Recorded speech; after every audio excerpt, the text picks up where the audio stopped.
Ain't no mountain high enough. This is the focus group.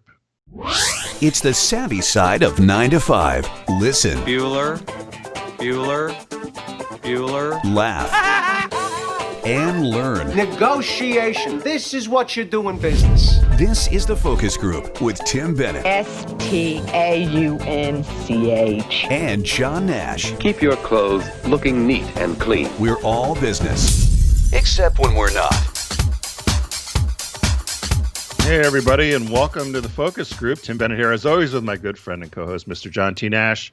We invite you to join us every Wednesday right here at 1 p.m. East through Focus Group Radio, which is our Facebook page, or our YouTube stream, which is also Focus Group Radio. Everything we have is branded Focus Group Radio. So the easiest thing to do is if you go to focusgroupradio.com, you can find all the information there about us and all of our free audio and video broadcasting there, as well as some links to our partners. So click on those and get some great deals as well. So how are you, Mr. Nash? I'm good. A couple of apologies. First, you might hear some noise in the background somewhere in the building, some apartments being renovated, and I'm sure you'll hear some banging now and then. Even if we were back in the studio, things like that do occur. And a big apology to Tim because listeners will not know this, but this is V2 of today's show because we get through the whole show and I realized that my audio wasn't recording at all. So that's okay, because aside from the banging of the hammers, my little Spiky, the Chihuahua, has some sort of allergy and he's scratching like crazy. So during the quick break, I was able to give him a pill. It's always this time of year. So he takes this, of course, I forget the name of it now, but there's some new pill out that they give dogs to help stop their scratching. But with what's going on with the event, it's difficult to get a dog into the vet. And so I have to try to figure out if I can get some more of these pills. But I don't know what it is. It's some sort of seasonal allergy. And he just scratches and scratches and scratches. So there was the banging of the hammer, and then there was the Spike's little, I never heard that. Tapping. I did not hear that at all. No. He's my little shadow. He follows me every single place I go, and so he's literally inches away from my feet here at the desk, just listening to the show. So we'll call him our executive producer, Spike. He's our EP, our executive producer. Well, you can never have a better one than Spike, right? Yeah. So let's, without further ado, Mr. Nash, what caught your eye this week? What caught your eye? Here's what Tim and John found. Yeah, we're moving right along, right? So what caught my eye is something that comes up perennially. Things about this brand catch our eye frequently, and it's Costco. And Tim introduced me to Costco 4 years ago. You've been talking about them for a long time, but I finally became a devotee at some point and started shopping there and love it to death. And I came across an article about the regional differences in Costco. And the thing that really actually caught my eye was this first picture that I'm going to put up here. And it's a picture of a chocolate pentagon. And it says, at the Costco in Washington, D.C., you can buy federal buildings made of chocolate. So it's a pentagon. I think I sent this to you in a PowerPoint deck, all the pictures. I love that idea. I would totally buy that. Would that be something you would buy? I would buy, well, think about this for a minute. I would love a Jefferson Memorial, the circular one, right, in chocolate, and the Lincoln would be cool. And of course, the Washington Monument would be pretty cool to have as well, right? It'd be cool at Christmas if they did it, because they could decorate them are they big enough that you could decorate them like gingerbread houses? You can have Bob put glue on little gumdrops and little lights, and you can do a whole little Washington, D.C. Christmas nativity. It's an interesting question you bring up, because as I stare at this and I'm looking at the label, I'm trying to gauge this scale here, but you could probably make this a centerpiece. And maybe if you had other little Washington, D.C. things around, it would be good. So the next image I'm going to show is what you get at Costco, Hawaii. At Hawaiian Costco's, there are mango and guava cheesecakes and fresh-baked sweet rolls, which, again, are highly appropriate to the island, right? Yep. This is one that we laughed at before. Costco in Anchorage, Alaska is stocked with bear spray, float coats, and whole roasted pigs. I can see Russia from my porch. Plus stuff like salmon traps and sleds. You wouldn't need them in the lower 50, but here you go for this one, right? See, I'm surprised the bear spray is not being sold in Provincetown either. Yeah. But Sidebar, when Bob and I went to Barcelona years ago, and we went to the town of Sitges, which is this little colonial thing, literally a cab ride outside of Barcelona. We're sitting on the beach, and we were surrounded by I'm just going to say, larger guys. And it turns out that it was the European Bear Weekend in Sitges, and they couldn't have been friendlier, and it couldn't have been a more hilarious crowd, and it was a good time. So this last image I'm putting up is Japan locations have bulk sashimi. So you can go on into a Japan Costco and buy this big tray. And nothing is small in Costco. Yeah. It's like family size. It's sashimi. So I just thought that was real. Oh, and of course in Canada you get poutine, which is French fries and cheese curds and gravy. Sounds like a... Sounds delicious to me. Yeah. I'm an evangelical or evangelist to Costco, like you are with Apple with me. Mm-hmm. So I love I love Costco, and I love all of the items there. And even the Costco's near me do have, I guess they profile depending upon different people that live in certain areas. Some Costco's have a lot of Asian food, some have Indian food, some just have typical American fare. So good for Costco for knowing their market. Well, even the difference between Philadelphia and New York, like you've said to me before, like, oh, hurry up and get to Costco. You can get X, Y, and Z. You looking for Spiky? No, I was looking for a cough drop. I thought I might need a cough drop, but you saw me looking down. Yeah, you caught me, John. Well, you're right here in front of me on the studio camera, yeah. I thought, we used to have a cough button back in the day. Do you have a cough button on this machine? All you have to do is go up to your microphone and switch it off. The little switch. Oh, up is that there. what you do? If you want to. it? Yeah, you could do that, yeah. Oh, I didn't know that. So if I had a cough, I should do that You rather would than just moving my head switch, yeah. It would. away. Can I try it? Yeah, go ahead. Did you hear me cough? No, I did not. Oh, this is ideal now. I learned something today. So, producer John. I got tested for the COVID last week. I know you were having bad allergies and who knows what, but did you get results? Yeah, negative. Yeah. I got tested and I'm negative. They were doing it down here for free, and I actually did not feel. I had some sort of respiratory thing. I don't know exactly what it was, but you said your allergies were going crazy too. So I was thinking I was literally that. going to bring this up with you. I have a suspicion it was because of the hurricane, and I say it this way. Before the hurricane went through, my allergies were fine. Afterwards, day in, day out, it was Claritin back to back and the nasal spray that you introduced me to. And that barely kept it in check. And then I had a brief conversation with a friend who said, well, the hurricane kicked up all that pollen and it brought it all up from the south. And I thought, oh, there might be some truth to that. Of course, I did cut the grass before coming to the city, and the sun was shining through all the crap that was in the air that was being kicked up by the lawnmower. So there's no doubt that we were breathing in a lot of stuff. A lot of junk. Well, I love the Costco story, and I think I would get. I'm going to look around here and see if they have if they might have that. If you ever locate the chocolate Washington, like the Pentagon, cash money, I'd pay you for that. That could be hilarious. But I think it's a great idea. I'm wondering why they don't do that. And so you could do New York, you could do the Statue of Liberty, right? You could do an Empire State Building. Would be the easiest. Philadelphia, they could do the Bell. Mm-hmm. The Bell would be great. And I don't know what you would do in some other, the Golden Gate Bridge. Maybe that might be a little bit too much to do. They could do the Transamerica Pyramid for San Francisco, right? Yeah. I wonder if Edward Mark Chocolate's doing this for them. Didn't Edward Mark, they had a place in the Pentagon? They sold remember? chocolate in the Pentagon, yeah, as if all those military personnel were running around looking for truffles, and I got to get truffles now. Go to the Pentagon Edward Mark store down. The Pentagon is so huge that if you were at one side of it and you said, I need to buy a box of chocolates for friends tonight, see you in an hour, because you'd have to run around to wherever the Edward Mark thing was. It's a huge building. Remember, we've driven by it several times. Yeah, it's enormous.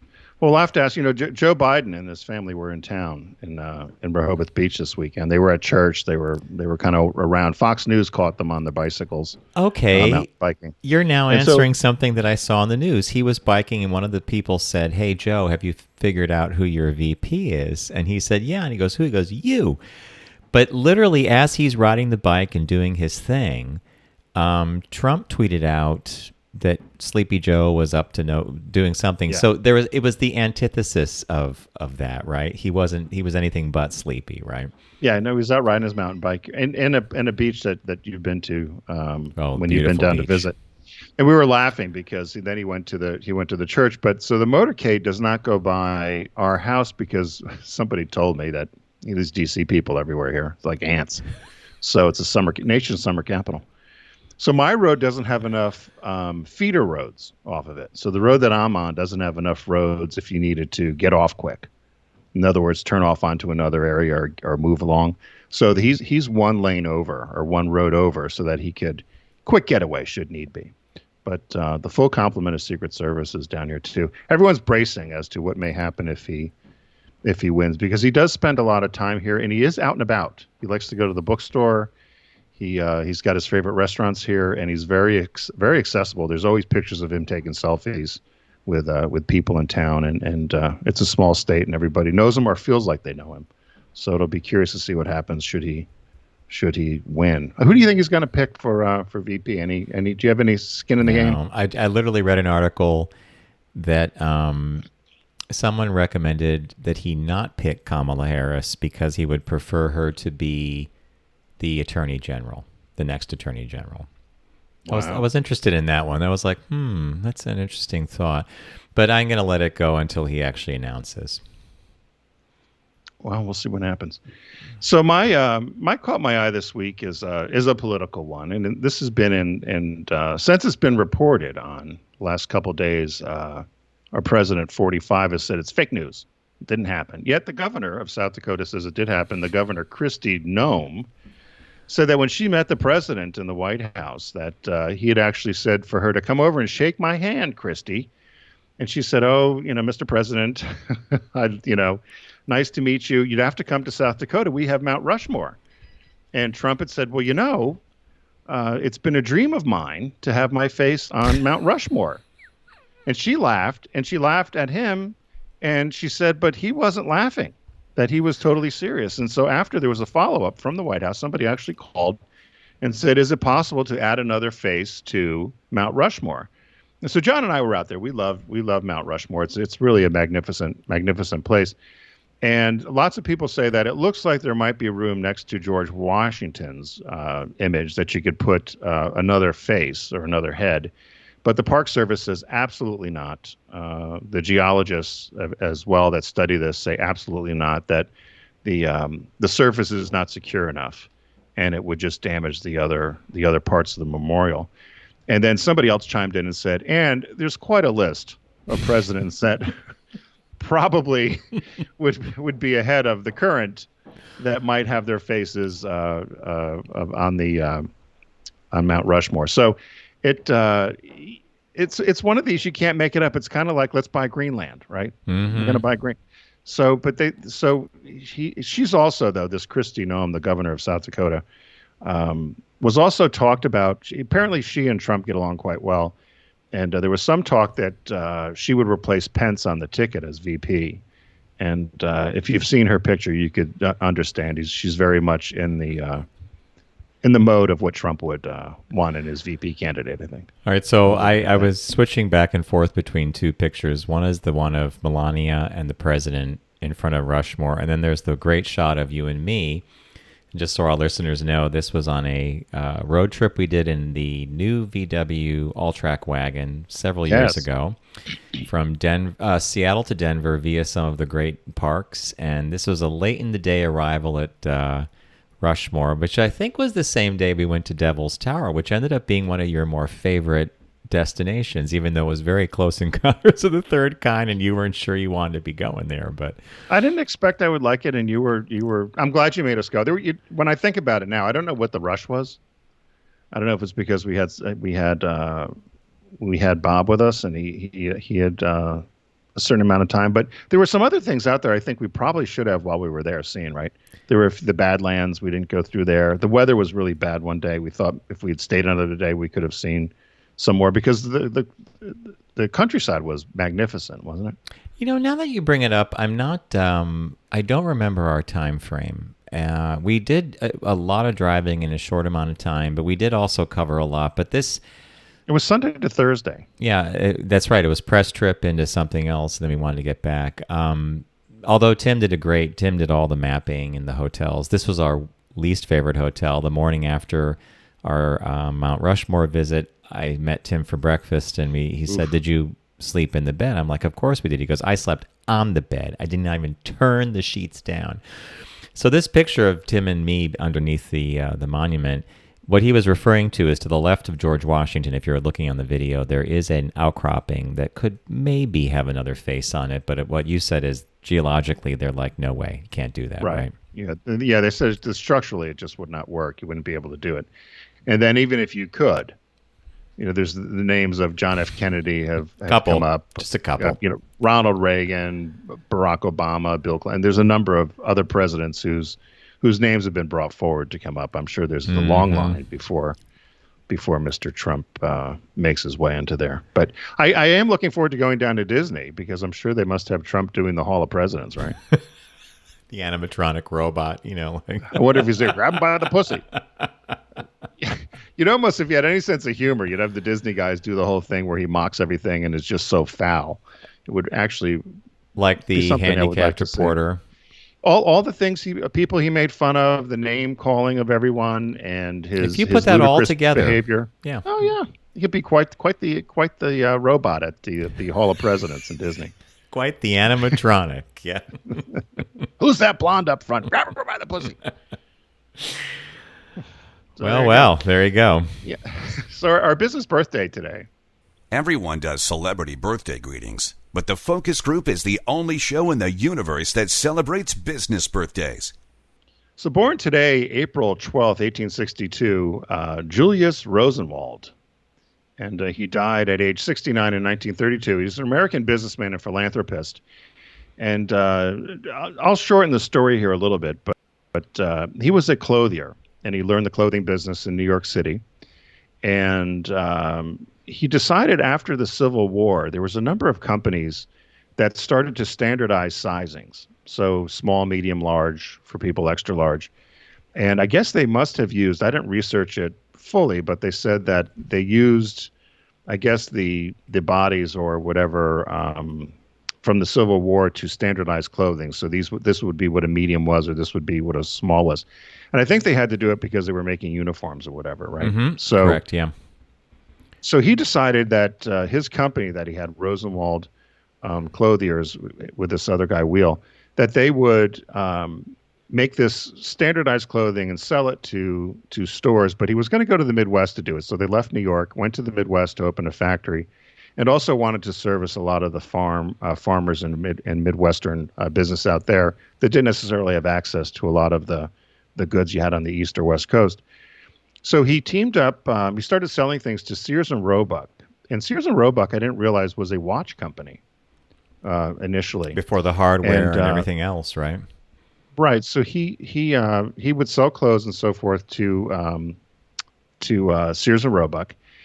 And then in 1893, they said that there was a panic of 1893. I don't know exactly what that was. I probably should have done more research. But there was a panic of 1893. A lot of businesses collapsed. A lot of things went under. And Sears and Roebuck owed Rosenwald an awful lot of money and they couldn't pay for the clothing that he had provided. So rather than them not paying, Roebuck retired from Sears. Sears offered half of the company to Rosenwald and another guy that also sold clothing. So they got half the value of Sears. So they kept the name Sears and Roebuck, but so Sears and this guy Rosenwald, Julius Rosenwald, came on board, and at that time the company they thought was worth about $150,000. So from 1895 though to 1907, Rosenwald became vice president and treasurer of the company, and they grew sales from 750,000 to upwards of 50 million. Isn't that something? Think about that. That's a geometric scaling. It's not even Huge. Huge. And they said it happened because Rosenwald's management philosophy was to diversify their product lines. So they brought in a number of dry goods, consumer durables, drugs, hardware, furniture, and they said nearly anything a farm household could desire. And of course, I love the Sears. Weren't they the kit homes? Our house is based on one. I don't know if it's exactly one, but the upstate house is based on a Sears Craftsman house from the 20s. Yeah. Yeah. I think those are great. And he became friends with Henry Goldman and also his partner Sachs, which figures in later on. But they helped him. So they helped him do a stock offering for Sears. The valuation of the company at that time was about $40 million in 1906. And Sears ended up getting sick, and he retired. And then Rosenwald wanted to take their wealth and their money and actually do more philanthropy. And so he retired as well. And his friend Paul Sachs of Goldman Sachs, we had a friend Goldman and friend Sachs, introduced him to William Baldwin and Booker T. Washington, and talked about the plight of African Americans in this country, particularly with education, and about how the African American schools were not up to par. They weren't getting the books, they weren't getting the teachers, they weren't getting any of the things that they would need to be properly educated in this country, and it was a real issue. And as I was reading this, I thought, my God, this was 1912.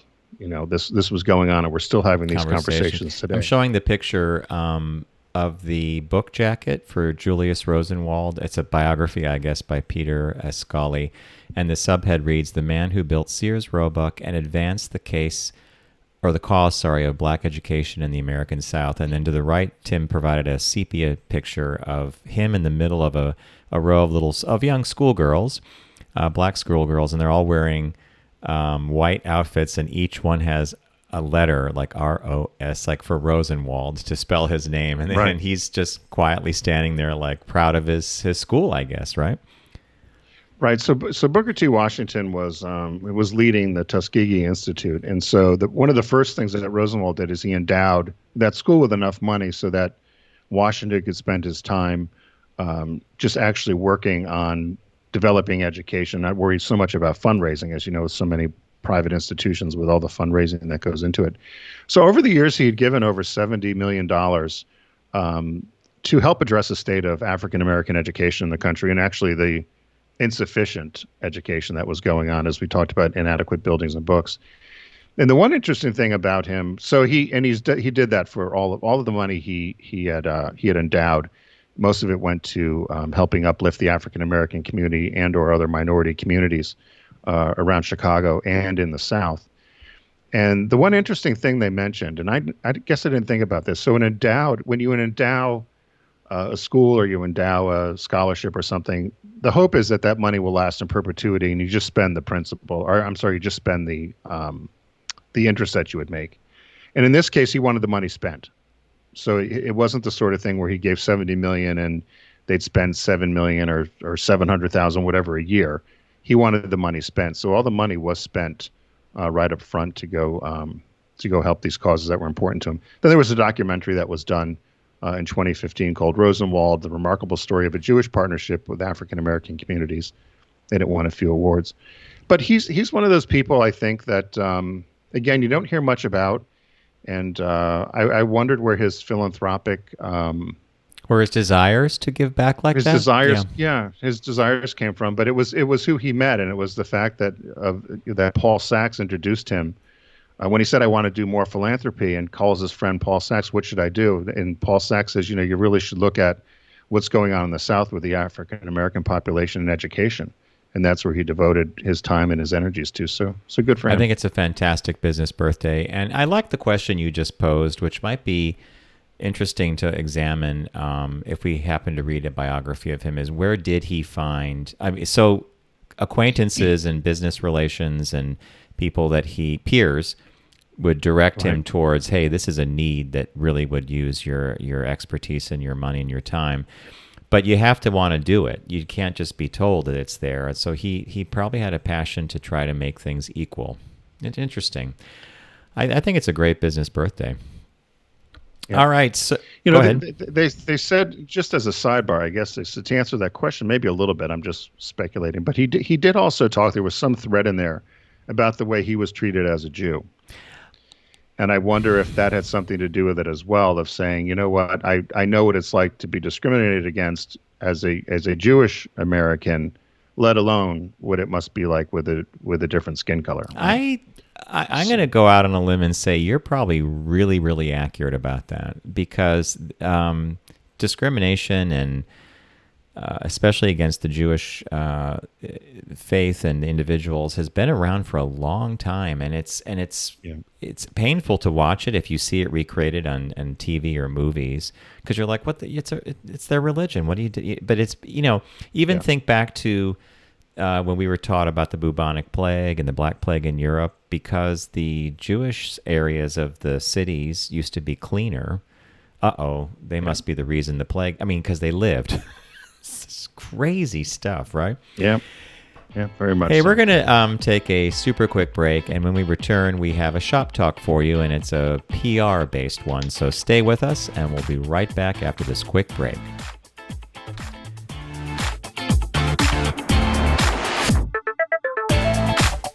You're listening to The Focus Group with Tim and John. Learn more at focusgroupradio.com.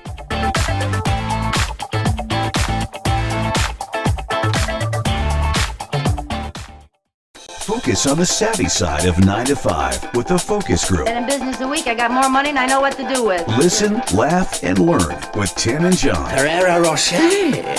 He is doing well.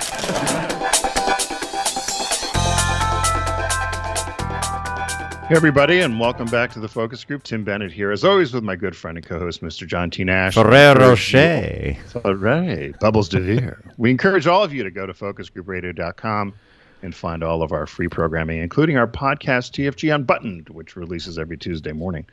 The Bubbles de Vere, John. I love Bubbles. We don't see enough of her, and I hate to tell you this. From Little Brit. So there was a meme going around. It might have been a Frank DeCaro. It could have been on Frank's Instagram, and it was basically, remember there was an album, Delight, was it, I'm thinking? Oh, yeah. He said on the post, don't jump out a window or panic, but this came out 40 years ago, or 30. It was something, I'm like, oh my God. That's like somebody had posted that about the B-52s album. And one of the B-52s albums that came out in 1990 or 89, 90. I guess that would have been 40 years, right? 30 some years, yeah. Oh, 31, 30. You and I are bad with We math. want to be bad with math when it comes to our ages and placing us in the time stream. So what do you have for Shop Talk today? This is a PR piece, and it's about Ellen DeGeneres. Right. So we were trying to figure out whether we would address this or not. So it's been bubbling up since November, actually, that people have been calling out Ellen DeGeneres, that perhaps her moniker, her branding of "be kind to everyone," might not necessarily, or "be kind to one another," might not necessarily be accurate. And they talked about how that she either encouraged, or she knew of, or she didn't do anything about a toxic work environment. And they said some of it they thought might have had to do with her show. It's not as far off as a Jerry Springer, but there's lots of gotcha moments, or where she makes celebrities feel uncomfortable by showing pictures or saying something that they might have done. And then they give a couple of excuses, or a couple of examples. Somebody had said, hey, if you have a story about how mean Ellen DeGeneres is, let us know. And I guess it lit up the internets more than anybody expected, where people had told stories that maybe were Ellen related, or maybe staffers had said things that were not appropriate. And now it's a bit of a PR nightmare for Ellen. They said her ratings are at a 17-year low. And although they haven't been recording, I guess, because of the event, that there's some speculation as to whether she'll even be back, or what it will look like when she comes back, and what she should do. Yeah. And so if you were her PR person or her communications person, how would you get ahead of this or settle this down? Well, I'd be happy that I wasn't recording new shows, or maybe not. Maybe having her in front of the cameras and getting that daily show produced would be smart. But a lot of the stuff that's coming at her is coming out of left field, probably for her. And the article that Tim found, 2 articles that kind of bookended this really nicely. One was describing the accusations against her, and the other was looking at what happens, when you try to rehabilitate your image after something like this. So here's a paragraph in one article. Much of the recent outrage around Ellen stems from the fact that people don't like to feel as though they've been sold a lie. The very first allegations against DeGeneres weren't regarding any form of strict misconduct per se. People said that she was, to put it bluntly, mean. Mean is like a funny phrase to. Right. This was summed up by a viral Twitter thread by comedian Kevin Porter, who called for evidence that DeGeneres was one of the meanest people alive. One response from a TV writer who knew former Ellen staff members claimed that DeGeneres has a sensitive nose. So everyone must chew gum from a bowl outside her office before talking to her, and if she thinks you smell that day, you have to go home and shower. That's just weird. That's weird behavior, right? I wonder what kind of gum it is. You go right there. It's probably Dentine or something. Dentine. You got to smell on nice. The same thread. I guess instead of taking a shower, John, you could just chew a exactly. stick of gum, save some water. On the same thread, journalist Carrie Poppy said, "My friend who worked at Real Food Daily says Ellen came in and dined, and when she saw her server had a chipped nail, Ellen called management and tried to get her fired. This sort of heresy or hearsay wouldn't constitute a crisis for just any star. After all, Hollywood's full of celebrities acting rude. But in DeGeneres' case, with her be kind to one another, these accusations stuck, and that's where we're at right now. So don't you think it's a little bit of he said, she said, made up stuff, or what do you think?" Well, my thought on any of this is where there's smoke, there's fire. And I remember an old sales adage somebody once told me. They said, perception is reality. Yeah. And so perception is reality here in the case of if people feel that way, or even though in her mind or her thought that, oh no, I'm just kidding, or you're in on the joke, aren't you? That in this case, people don't necessarily feel that way. I'm shocked because if you look at Oprah Winfrey, for instance, you never heard anything about Oprah other than she was wonderful to her staff and shared, and she had them all share in her success. And so I believe that. And in this case, I would have to say I somewhat believe what these other people are saying, because why would you say it if it weren't true? Or are you saying it because you want to get back at her for some reason? Otherwise, you wouldn't say anything, right? I mean, why would these staffers come forward and say these things happened or people saw these things if they weren't necessarily true, if they didn't want to get back at her? And this is where I think DeGeneres either made the mistake. They said they think she contacted a PR firm because there was this onslaught of other celebrities that had been on her show that were praising her and talking about how great she was. And so the thought is, okay, is she now doing this rehabilitation effort? Will she go on the morning shows and do her mea culpa? And, I'm sorry if these things happened. I was unaware of it, or whatever whatever the excuse will be. And do you go back on air? Because she has these daytime or these evening game show programs. I don't watch them. I hate that sort of stuff, quite frankly. You like Jeopardy, though, right? I do. I like Jeopardy, and I'll suffer through Wheel of Fortune or something. But these game shows that they have on at night, or these reboots they've tried to do of the Pyramid and Match Game and Family Feud, I think are atrocious. And so she does these shows, and I'm sure there's an audience for them. But I thought, well, why doesn't she just say, you know what, I've done this talk show for 17 years, 18 years, whatever it is, and now I'll do something different. But it may be ego. Because it's certainly not the way you want to go out, right? Do you want to come back and bomb because this stuff doesn't go away? No, and you don't want to ignore it because it's going to snowball, and the tabloids and stuff love picking this up. I don't know how you're pivot on this one. I one of the articles you had was that you mentioned it a moment ago that there might have been a PR firm involved because suddenly after she had a sort of an apology, she should have been more attentive, because a lot of this pertains to things that are happening at the production company that might not necessarily be related to her, outside of that chip fingernail and you better chew gum in front of Ellen or she'll kick you out if you have bad breath, which is just, yeah. Well, that story. I used to work with a woman who owned a magazine, and, she was very particular about who was at the office. And one day I go into the art director's office to hand some typesetting to him. This is way back in the day. and there was a young lady sitting at a drafting table, and she looked okay, but the owner comes in, takes one look at her, says to the art director, "I need to speak to you," drags him out and says, "You get rid of her now because she hurts my eyes." 20 minutes later, that freelancer wasn't there and she was replaced. So, yes, you would deem that as a mean boss, right? Because she managed to get you out the door. But those stories, that's the kind of stuff that circulates amongst people in the industry, et cetera. When it hits the public airwaves, as it did with Ellen, as you've been saying, right, now you have a different kind of problem on your hands because it's no longer industry chatter. It's in the media. People are talking about it. I'm not sure how she does this. Is she could either ignore it, which I don't think you would recommend. But if she acknowledges it, isn't she then basically saying there's truth here and I'm not the nicest person? It's a kind of off-brand for her, right? Well, and that's exactly where I was going to go with this. So her brand being about, be kind to one another. So that's her whole shtick. Her whole brand is be kind to one another. And if that's not really what's happening, you feel like you've been sold a bill of goods or you've been betrayed. And that's where the fans will go. That's why I wonder why you would, why you would continue if I were her. But I don't.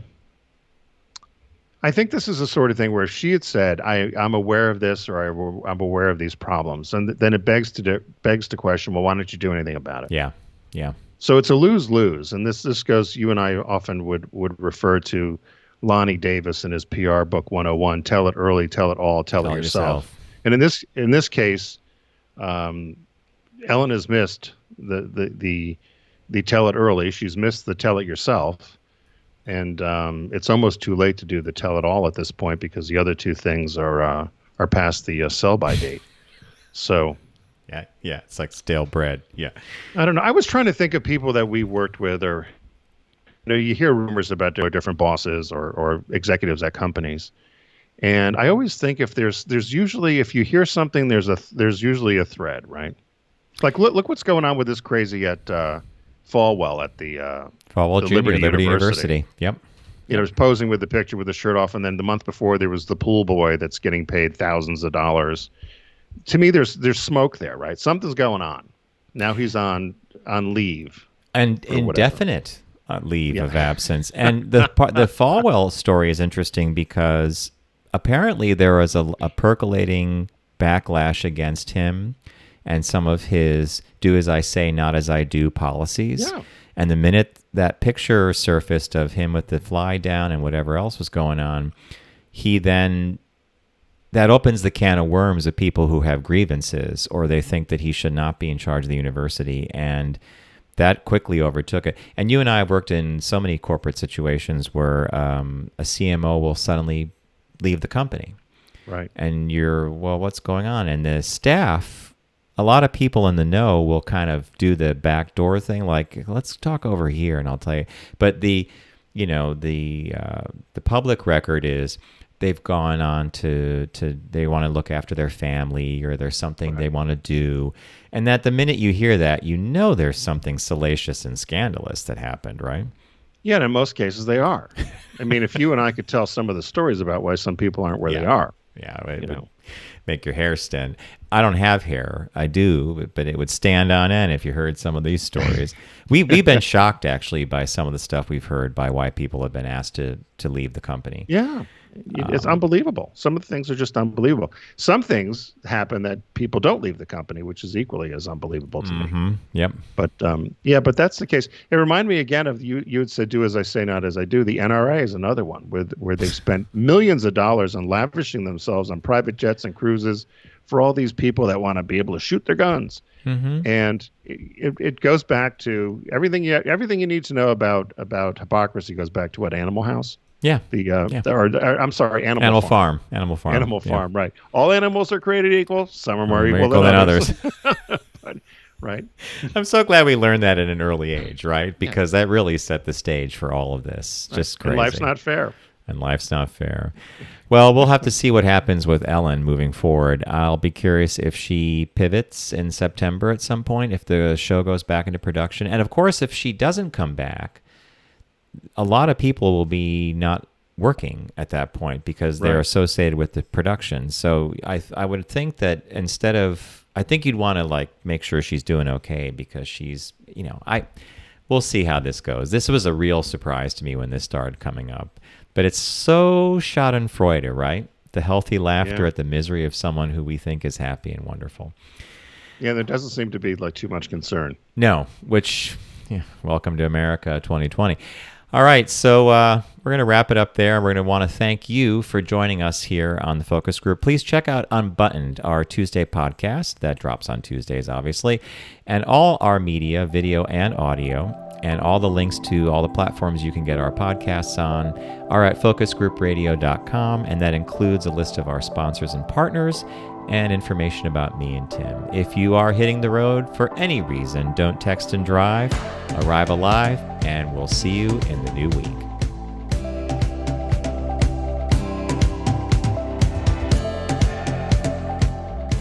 It's The Focus Group with Tim Bennett and John Nash. Accessible on all platforms. Subscribe, like, and rate us on your platform of choice. Learn more at focusgroupradio.com. That was a stunning focus group.